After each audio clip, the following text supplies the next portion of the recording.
మసాలా రొయ్యల ఫ్రైని ఇలా ఒకసారి ట్రై చేసి చూడండి. టేస్ట్ మీకు బాగా నచ్చుతుంది. దీనికోసం అయితే రొయ్యల్ని ఆయిల్లో ఫ్రై చేసుకోవాలి. ఆయిల్లో ఫ్రై చేసుకుంటున్నప్పుడు టేస్ట్కి తగ్గట్టుగా ఉప్పు, కొంచెం పసుపును కూడా వేసుకొని ఫ్రై చేసుకున్న తర్వాత ఉల్లిపాయ, పచ్చిమిర్చి, కరివేపాకును కూడా వేసి ఫ్రై చేసుకోవాలి. పచ్చిమిర్చి, కరివేపాకు మనం ఎక్కువగా తీసుకుంటే టేస్ట్ చాలా బాగుంటుంది. ఇవి ఫ్రై అవ్వగానే కొంచెం కొత్తిమీర, 1 టీ స్పూన్ వరకు అల్లం వెల్లుల్లి పేస్టు, 1 టీ స్పూన్ వరకు ధనియాల పొడి, జీలకర్ర పొడిని కూడా వేసుకుని ఫ్రై చేసుకున్న తర్వాత టేస్ట్కి తగ్గట్టుగా కొంచెం కారం కూడా వేసుకుని దీని నుండి ఆయిల్ బయటికి తేలే వరకు దీన్నైతే ఫ్రై చేసుకోవాలి.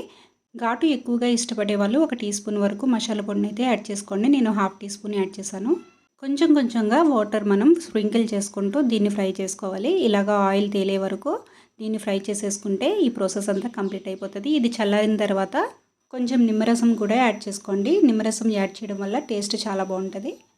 వీడియో నచ్చినట్లయితే వీడియోని లైక్ చేయండి, షేర్ చేయండి, ఛానల్ అయితే సబ్స్క్రైబ్ చేసేసుకోండి. Thanks for watching.